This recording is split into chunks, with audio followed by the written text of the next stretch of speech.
तो देखिए पहला क्वेश्चन आपके सामने है और यहाँ कहा जा रहा है कि एक संख्या को जब 25% घटाया जाता है तो वह संख्या 225 हो जाती है। इस संख्या में कितने प्रतिशत की वृद्धि की जाए कि यह संख्या 375 हो जाए। तो चलिए इसे सॉल्व करना स्टार्ट करते हैं। देखिए सबसे पहले क्वेश्चन में कहा जा रहा है कि कोई एक संख्या है, उसमें से जब 25% घटाया जाता है तो वह संख्या 225 हो जाती है। यानी कि 225 क्या है, ये है 75%। तो यहाँ पर हम क्या करेंगे कि 225 लिखेंगे, ये 75% है तो नीचे में 75 लिख देंगे और गुने में कर देंगे हम 100। गुना 100 करने से क्या होगा, वो संख्या हमें पता चल जाएगा जिसमें से 25% को घटाया जा रहा है, वो संख्या हमें पता चल जाएगा। इसे काट कर लेंगे हम सॉल्व। ये 225 75 से 3 बार में कटेगा, काटेंगे 3 और 100 को गुना करेंगे 300 हो जाएगा। वो संख्या हमें पता चल गया है। अब आगे क्वेश्चन में कहा जा रहा है कि इसी संख्या में से, ठीक है, इस संख्या में कितने प्रतिशत की वृद्धि की जाए कि यह संख्या 375 हो जाए। तो 375 और 300 का सबसे पहले तो हम डिफरेंस करेंगे माइनस करके, ठीक है। डिफरेंस करेंगे तो यहाँ क्या मिलेगा हमें, यहाँ सिर्फ 75 मिलेगा, 75 मिलेगा। अब यहाँ 75 में हम करेंगे गुना 100, ठीक है, और नीचे में कौन सी संख्या लिखेंगे, जो हमने अभी यहाँ पर निकाला था वो संख्या को नीचे में हम लिखेंगे, नीचे हो जाएगा 300। तो उसके बाद इसे कर लेंगे हम काट कर सॉल्व। तो ये 2 0 यहाँ कट गया है, ये 75 3 से कट जाएगा 25 बार में। तो यहाँ पर आंसर हमारा आया 25, यानी कि 25% की वृद्धि करने पर ये 375 हो जाएगा। तो ये हो जाएगा क्वेश्चन का आंसर, जो ऑप्शन नंबर ए में है। तो अब देखिए दूसरा क्वेश्चन आपके सामने है। यहाँ कहा जा रहा है कि एक मजदूरी की मजदूरी में 20% की कटौती कर दी जाती है। उसे पहले के बराबर मजदूरी मिले उसके लिए कितने प्रतिशत वृद्धि की आवश्यकता होगी। तो चलिए क्वेश्चन को सॉल्व करना स्टार्ट करते हैं। तो यहाँ पर सबसे पहले कहा जा रहा है कि एक मजदूर की मजदूरी में 20% की कटौती कर दी जाती है। तो यहाँ पर हम मान लेते हैं कि मजदूर की मजदूरी है 100 रुपये, ठीक है, 100 रुपये है। 20% की कटौती कर दी जाती है तो 100 का 20% निकालेंगे तो 20 ही होगा। तो 100 में से हम मान लेते हैं कि 20 रुपये घटा देते हैं तो अब हो गया 80 रुपया, ठीक है, अब हो गया 80 रुपया। अब क्वेश्चन में कहा जा रहा है कि उसे पहले के बराबर मजदूरी मिले तो कितने प्रतिशत हम बढ़ाएंगे। तो हमें चाहिए 100 रुपया, ठीक है। अब यहाँ पर हो गया है 80, तो 80 में कितने प्रतिशत बढ़ाएंगे तो 100 होगा, ठीक है। तो हम क्या करेंगे, 80 और 100 के बीच का डिफरेंस कितना है, 20 का है। 20 में गुना हम 100 करेंगे, नीचे में कौन सी संख्या लिखेंगे, जो अभी हमने यहाँ पर निकाला है, ये 80 हो जाएगा नीचे। उसके बाद इसे कर लेंगे काट कर सॉल्व। तो ये 80 20 से कट जाएगा 4 बार में और ये 100 4 से कट जाएगा 25 बार में। तो 80 में हम 25% बढ़ाएंगे तब जाके ये 100 हो जाएगा। ये हो जाएगा क्वेश्चन का आंसर, जो ऑप्शन नंबर बी में है। तो अब देखिए नेक्स्ट क्वेश्चन आपके सामने है। यहाँ कहा जा रहा है कि छात्रों के एक समूह में 70% छात्र अंग्रेजी और 65% छात्र हिंदी बोल सकते हैं। यदि 27% छात्र दोनों में से कोई भी भाषा नहीं बोल सकते हैं तो कितने प्रतिशत छात्र हैं जो दोनों भाषाएं बोल सकते हैं। तो चलिए इसे सॉल्व करना स्टार्ट करते हैं। तो ऐसे क्वेश्चन को सॉल्व करने के लिए सबसे पहले हम हिट करेंगे कौन से पॉइंट को, ये वाले पॉइंट को, जहाँ पर दोनों की बात हो रही है। यहाँ पर क्वेश्चन में कहा जा रहा है कि 27% ऐसे छात्र हैं जो दोनों भाषा नहीं बोल सकते हैं, ठीक है, नहीं की बात हो रहा है। और यहाँ पर क्वेश्चन में दिया हुआ था कि 70% छात्र हैं अंग्रेजी बोल सकते हैं, यहाँ पर बोल सकते हैं, ठीक है, और 65% छात्र हिंदी बोल सकते हैं। तो यहाँ पर सबसे पहले तो हम क्या करेंगे कि हम देखेंगे कि कितने प्रतिशत ऐसे छात्र हैं जो अंग्रेजी नहीं बोल सकते हैं, ठीक है। 70% अंग्रेजी बोल सक रहे हैं तो 30% ऐसे होंगे जो अंग्रेजी नहीं बोलते होंगे, ठीक है। तो हम क्या करेंगे, इंग्लिश के लिए यहाँ पर लिखेंगे 30% ऐसे छात्र हैं जो अंग्रेजी नहीं बोलते हैं, और 65% हिंदी बोल सकते हैं। तो यानी कि 35% ऐसे हैं जो हिंदी नहीं बोल सकते हैं, ठीक है। हिंदी नहीं बोलने वाले के प्रतिशत है 35। अब यहाँ पर क्वेश्चन में दिया हुआ था कि 27% ऐसे हैं जो दोनों भाषाएं नहीं बोल सकते हैं। तो इंग्लिश और हिंदी इन दोनों भाषा नहीं बोल सकते हैं, वैसे है 27%। अब हम क्या करेंगे, देखिए अब हमें करना ये होगा कि इन दोनों को तो पहले हम जोड़ेंगे, इन दोनों को जोड़ेंगे तो 65 आ जाएगा। अब इस 65 में से ये वाले 27 को हम घटा देंगे, ठीक है। 65 में से 27 को अगर हम माइनस कर देंगे तो यहाँ पर आ जाएगा 38, यानी कि 38% ऐसे छात्र हैं जो दोनों भाषाएं नहीं बोल सकते हैं, ठीक है। ये है नहीं बोलने वाला। क्वेश्चन में मांगा जा रहा था क्या, कितने प्रतिशत ऐसे छात्र हैं जो दोनों भाषाएं बोल सकते हैं। अब हम क्या करेंगे, 100 में से इस 38 को घटा लेंगे तो हमें मिलेगा यहाँ पर 62, यानी कि 62% छात्र दोनों भाषाएं बोल सकते हैं। ये हो जाएगा क्वेश्चन का आंसर, जो ऑप्शन नंबर बी में है। तो अब देखिए नेक्स्ट क्वेश्चन आपके सामने है। यहाँ कहा जा रहा है कि एक चुनाव में दो उम्मीदवार हैं, जिस उम्मीदवार को कुल मतदान का 60% वोट मिलता है वह 14,000 वोटों के बहुमत से जीत जाता है। तो जीतने वाले उम्मीदवार को कितने वोट प्राप्त हुए? तो चलिए क्वेश्चन को सॉल्व करना स्टार्ट करते हैं। यहाँ क्वेश्चन में कहा जा रहा है कि एक चुनाव में दो उम्मीदवार हैं, तो दो उम्मीदवार हैं तो पहले को हम ए मान लेते हैं, दूसरे को बी मान लेते हैं। और क्वेश्चन में कहा जा रहा है कि एक उम्मीदवार को 60% वोट मिलता है, तो हम मान लेते हैं कि बी को मिलता है 60% वोट, तब इसे 60 मिल रहा है, तो यानी कि ए को मिलेगा 40% वोट। ठीक है, अब ये 60% वोट वाला जो है ये जीत जाता है वोट, और इसका अंतर क्या होता है? 14,000 वोट, यानी कि बी जो है 14,000 वोट से इलेक्शन जीत जाता है। तो अब आप देखें ये जो 14,000 है, ये 14,000 क्या है? ये वोट का डिफरेंस है। ठीक है, तो यहाँ पर प्रतिशत का भी हम डिफरेंस निकालेंगे। प्रतिशत का अगर डिफरेंस निकालेंगे तो 20% आएगा। ये जो वोट का डिफरेंस आया है ये क्या है? ये 20% है। तो 20% है तो नीचे में हम 20% लिख देंगे यहाँ पर। ठीक है, 20% हमने लिख लिया। अब क्वेश्चन में क्या कहा जा रहा था? तो जीतने वाले उम्मीदवार को कितना वोट प्राप्त हुआ, हमें निकालना है जीतने वाले। तो जीतने वाला कौन है? ये बी है, 60% वाला। तो गुने में हम यहाँ पर ऊपर में 60 लिख देंगे। अब इसे क्या करेंगे? काट कर लेंगे सॉल्व। अब आप देखें ये जो 60 है 20 से कट जाएगा 3 बार में। 14,000 को 3 से अगर गुना करेंगे तो यहाँ पर हमें क्या मिलेगा? यहाँ पर हो जाएगा 42,000। टोटल 42,000 वोट प्राप्त हुए हैं जीतने वाले उम्मीदवार को। ये हो जाएगा क्वेश्चन का आंसर। तो अब देखिए इसी क्वेश्चन में इस क्वेश्चन में हमसे मांगा जा रहा था कि जीतने वाले उम्मीदवार को कितना वोट प्राप्त हुआ, तो हमने क्या किया? ऊपर में गुने में यहाँ पर 60 लिख दिया।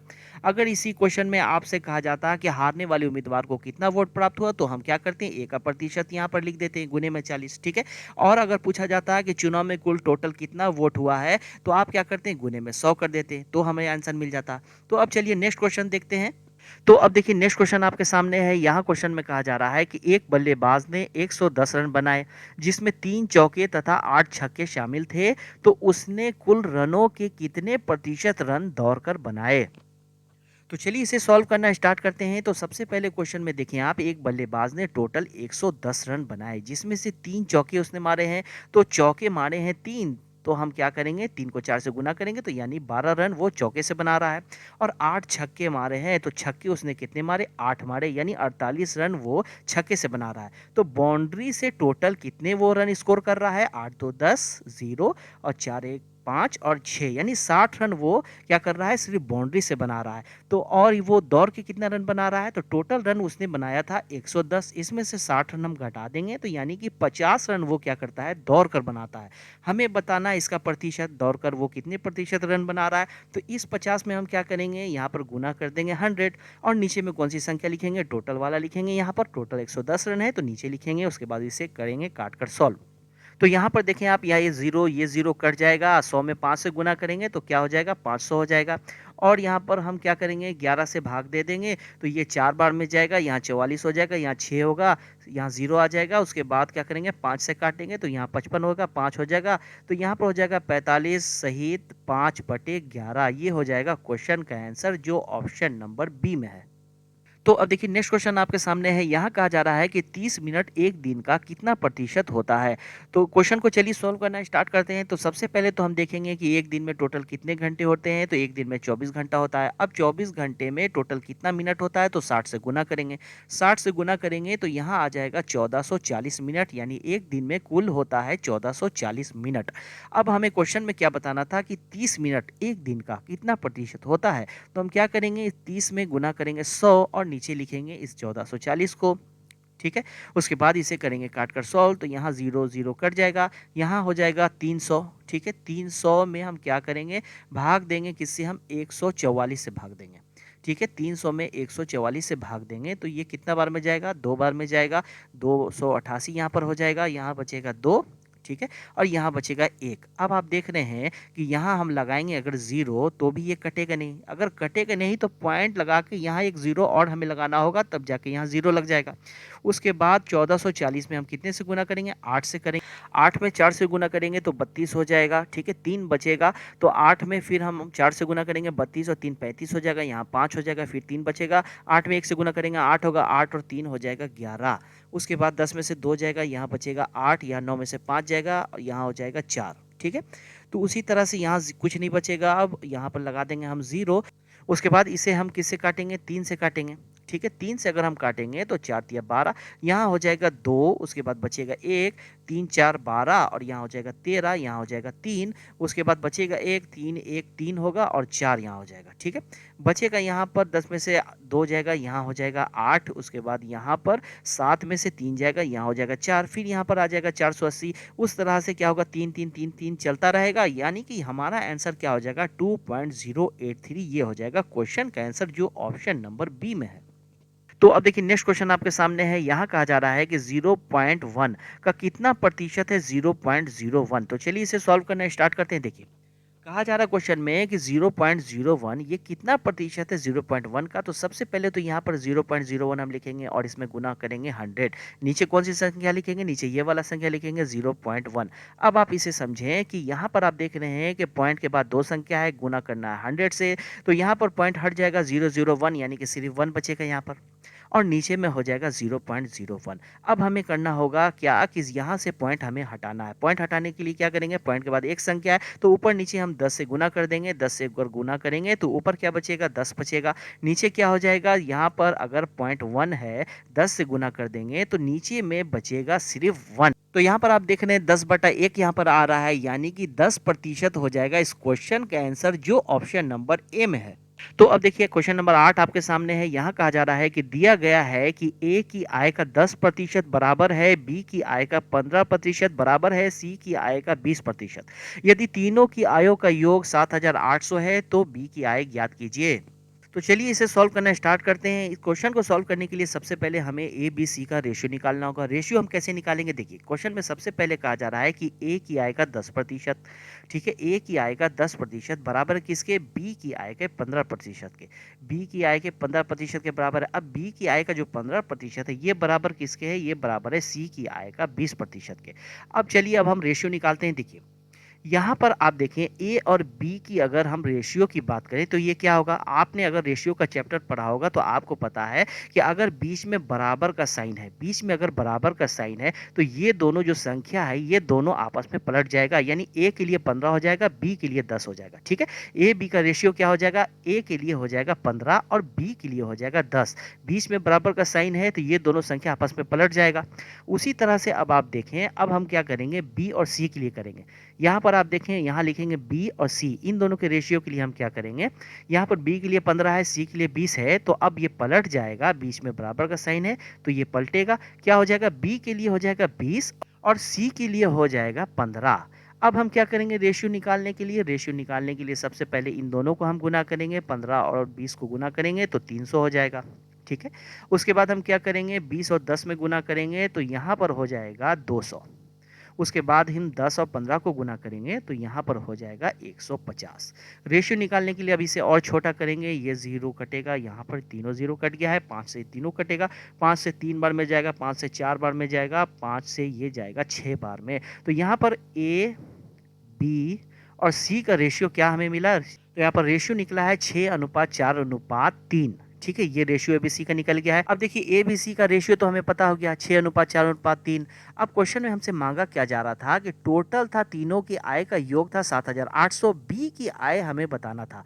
तो हम क्या करेंगे, यहाँ पर लिखेंगे 7,800, बी की आय हमें बताना है तो बी का रेशियो 4 है तो गुने में 4 लिखेंगे, नीचे में तीनों को जोड़ के हम लिखते हैं 6 4 10 और 3 13, नीचे हो जाएगा ये 78 कट जाएगा 13 से 6 बार में, यानी 600। 600 और 4 में गुना करेंगे तो हो जाएगा 2400। ये हो जाएगा क्वेश्चन का आंसर जो ऑप्शन नंबर सी में है।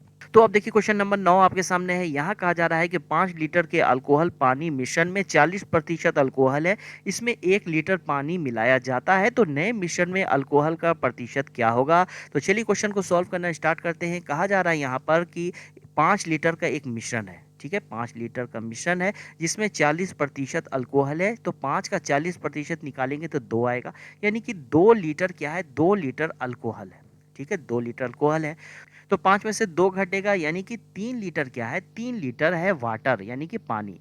3 लीटर पानी है, 2 लीटर अल्कोहल, 3 लीटर पानी। अब आगे क्वेश्चन में कहा जा रहा है कि इसमें 1 लीटर पानी और मिलाया जाता है। तो पानी अगर हम 1 लीटर मिलाएँगे तो पानी तो क्या हो गया? पानी हो गया 4 लीटर। यहाँ पर टोटल मिश्रण क्या हो गया? मिश्रण यहाँ पर हो गया टोटल 6 लीटर का मिश्रण हो गया है। अब आगे क्वेश्चन में है तो नए मिश्रण में अल्कोहल का प्रतिशत क्या होगा? अल्कोहल यहाँ पर क्या है? अल्कोहल तो 2 ही लीटर है मिश्रण में। अल्कोहल 2 है तो गुना करेंगे 100। अब यहाँ पर नीचे क्या लिखेंगे? नीचे टोटल लिखेंगे। टोटल अब हो गया है 6 लीटर, नीचे 6 लिखेंगे। अब हम क्या करेंगे? इसे काटेंगे। तो ये आप देखेंगे 6 कट जाएगा 2 से 3 बार में, 100 में 3 से जब हम भाग देंगे तो यहाँ पर क्या आ जाएगा? यहाँ आ जाएगा 33 सहित 1/3%। ये हो जाएगा क्वेश्चन का आंसर जो ऑप्शन नंबर डी में है। तो अब देखिए नेक्स्ट क्वेश्चन आपके सामने है। यहाँ कहा जा रहा है कि कोलकाता से किसी स्थान के लिए बस किराया तथा ट्रेन किराया क्रमशः 20 रुपये तथा 30 रुपये है। ट्रेन किराए में 20% तथा बस किराए में 10% वृद्धि हो जाती है। तो नए ट्रेन किराया तथा नए बस किराए का अनुपात ज्ञात करें। तो चलिए इसे सॉल्व करते हैं। सबसे पहले क्वेश्चन में कहा जा रहा है कि बस का किराया है 20 रुपया। तो बस के लिए हम क्या करेंगे? यहाँ 20 लिखेंगे। और है ट्रेन का किराया 30 रुपया। तो ट्रेन के लिए यहाँ हम 30 लिखेंगे। अब क्वेश्चन में है कि ट्रेन के किराए में 20% की बढ़ोतरी हो रही है। तो यहाँ करेंगे 120, नीचे लिखेंगे 100। और यहाँ पर बस के किराया में 10% की बढ़ोतरी हो रही है। तो यहाँ करेंगे 110, नीचे लिखेंगे 100। अब इसे हमें काट कर लेना है सॉल्व। ठीक है, तो यहाँ पर 0 0 कट जाएगा, ये सब 0 कट गया। 11 में 2 से गुना करेंगे तो यहाँ पर हो जाएगा 22। यहाँ पर 0 0 कट जाएगा, ये 2 कट जाएगा। यहाँ 12 में 3 से गुना करेंगे, यहाँ हो जाएगा 36। अब इन दोनों को भी हम काट लेंगे तो यहाँ पर 2 से कटेगा तो 11 होगा, ये 2 से कटेगा तो 18 होगा। तो यहाँ पर आप देख रहे हैं कि बस के लिए क्या हुआ है? 11 हुआ है। और ट्रेन के लिए क्या हुआ है? ट्रेन के लिए 18 हुआ है। ठीक है, क्वेश्चन में हमसे क्या मांगा जा रहा था? क्वेश्चन में मांगा जा रहा था कि नए ट्रेन और नए बस। पहले कहा जा रहा है ट्रेन के बारे में, बाद में कहा जा रहा है बस के बारे में। तो ट्रेन के लिए है 18 और बस के लिए है 11। यानी कि क्वेश्चन का आंसर हमारा हो जाएगा 18:11। ये होगा क्वेश्चन का आंसर जो ऑप्शन नंबर बी में है। तो उम्मीद है दोस्तों ये वीडियो आपको काफ़ी पसंद आया होगा। वीडियो पसंद आया होगा तो वीडियो पे लाइक ज़रूर से ज़रूर कर दें। और अगर इस चैनल पे आप नए हैं तो चैनल को सब्सक्राइब ज़रूर कर लें। Okay, thank you.